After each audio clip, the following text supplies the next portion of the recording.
날마다 쓰는 나의 신앙 읽기 TV 데일리 큐티 나무양기입니다.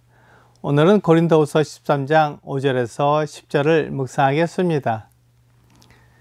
너희는 믿음 안에 있는가? 너희 자신을 시험하고 너희 자신을 확증하라. 예수 그리스도께서 너희 안에 계신 줄을 너희가 스스로 알지 못하느냐? 그렇지 않으면 너희는 버림받은 자니라.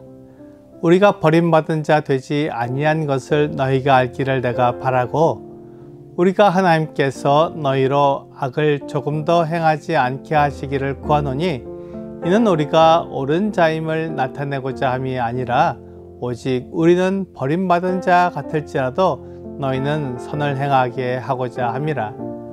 우리는 진리를 거슬러 아무것도 할 수 없고 오직 진리를 위할 뿐이니, 우리가 약할 때 너희가 강한 것을 기뻐하고 또 이것을 위하여 구하니 곧 너희가 온전하게 되는 것이라. 그러므로 내가 떠나 있을 때 이렇게 쓰는 것은 대면할 때 주께서 너희를 넘어뜨려 하지 않고 세우려 하여 내게 주신 그 고난을 따라 엄하지 않게 하려 함이라. 바울은 고린도 교회 성도들에게 자신을 시험하고 확증하라고 말하고 있습니다. 이 말은 그들의 구원을 점검해 보라는 것이라기보다는 그들이 행하는 것을 그리스도께서 인정하시는지 확인해 보라는 것입니다. 그들이 죄를 지을 때, 그들이 바울의 사도직분을 의심할 때 이 모든 것을 그리스도께서 인정하시는지 확인해 보라는 것입니다. 만일 예수 그리스도께서 그들 안에 계시지 않다면 그 일을 인정하시지 않는다는 것입니다. 예수 그리스도께서 인정하시지 않는 일을 하는 것은 버림받은 자의 일을 하는 것입니다. 그 일은 하나님의 일이 아니라 자기 일이기에 아무 소용이 없는 일입니다.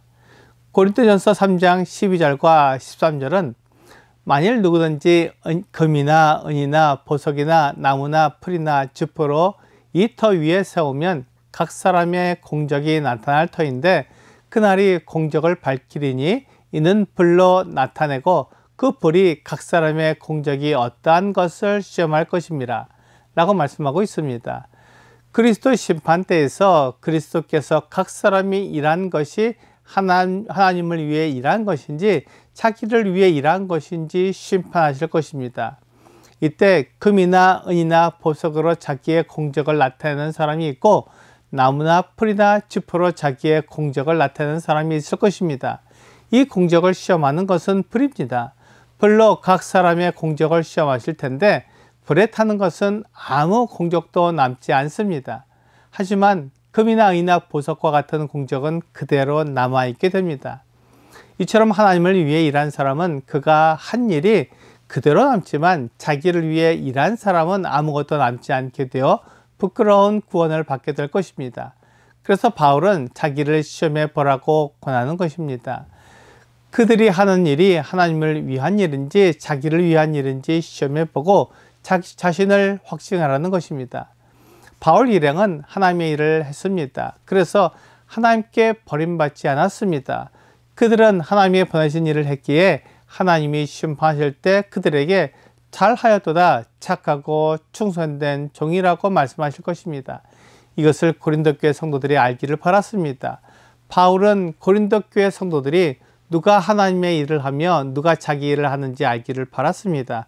그런 분별력이 있어야 한다는 것을 말한 것입니다. 우리는 다른 성도를 볼 때 이런 면을 보지 않게 됩니다. 그 성도를 믿는 것입니다. 하지만 그가 나에게 영향을 끼치기 때문에 그가 어떤 사람인지, 그가 믿음으로 행하는지 육신으로 행하는지 알아야 합니다. 그래서 그에게 올바른 영향을 받아야 합니다. 고린도 교회 성도들은 거짓 교사들에게 영향을 받아서 바울도 의심하고 서로 분열하며 다투었던 것입니다. 이것은 하나님의 뜻이 아닙니다. 바울은 고린도 교회 성도들이 하나님 앞에서 옳은 일을 하기를 바랐습니다. 바울은 자기가 옳고 바르다는 것을 그들에게 나타내기보다는 고린도 교회 성도들이 악을 행하지 않고 선을 행하게 되기를 바랐습니다. 그것을 하나님께 구하며 하나님께서 그들을 그렇게 인도해 주시기를 바랐습니다. 이것이 그리스도를 따르는 자의 모습이며 구원받은 자의 모습입니다. 구원받은 사람은 악을 행하지 않습니다. 베드로전서 4장 3절은 너희가 음란과 정욕과 술취함과 방탕과 향락과 무법한 유상 숭배를 하여 이방인의 뜻을 따라 행한 것은 지나간 때로 족하도다 라고 말씀하고 있습니다. 베드로는 구원받은 성도들은 구원받기 전에 이방인처럼 행한 것으로 충분하다고 말합니다. 악한 일을 하고 죄를 지은 것은 구원받기 전에 한 것으로도 충분하다는 것입니다. 죄 용서를 받고 하나님과 화목하게 된 사람이 다시 죄를 지을 필요가 없습니다. 구원받은 사람은 죄와 상관없이 살아가야 합니다. 우리가 따르는 그리스도는 죄를 알지도 못하신 분이기 때문입니다. 우리는 진리를 따르는 사람들입니다. 하나님의 말씀이 진리이기에 하나님의 말씀을 따르는 사람들입니다.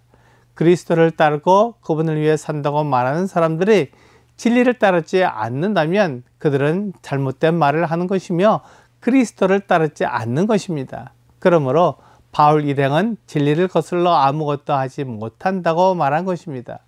바울은 고린도 교회 성도들이 강할 수 있다면 그들이 약해져도 괜찮다고 말합니다.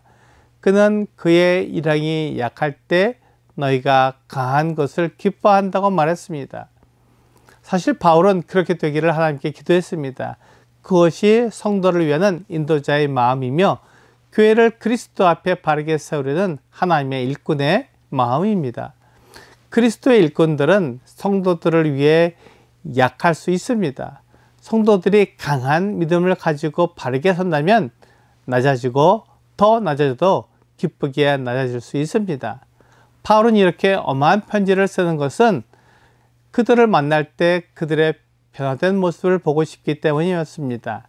그들이 죄에 대해 회개하고 하나님을 사랑하기를 바랐습니다. 세 번째 그들을 만나게 될 때 반가운 마음으로 기쁘게 만나게 되기를 바울은 바랐던 것입니다. 오늘의 적용 질문을 보겠습니다. 구원을 얻었던 놀라운 때를 기억해 보세요. 내 안에 예수님이 들어오실 때 얼마나 기쁨이 되었나요? 이런 기쁨이 오늘 무엇을 하도록 이끌어가나요? 그리스도인은 자기를 살펴야 합니다. 내가 믿음으로 이 일을 하고 있는지, 나 자신을 위해 이 일을 하고 있는지 살펴보아야 합니다. 하나님께서 내 안에 계시면 악한 일을 버리고 착한 일을 하게 될 것입니다. 오늘 내가 하나님의 일을 하고 있는지 자기 일을 하고 있는지 살펴보아서 하나님을 기쁘시게 하는 여러분과 제가 되기를 주 예수님의 이름으로 기도합니다.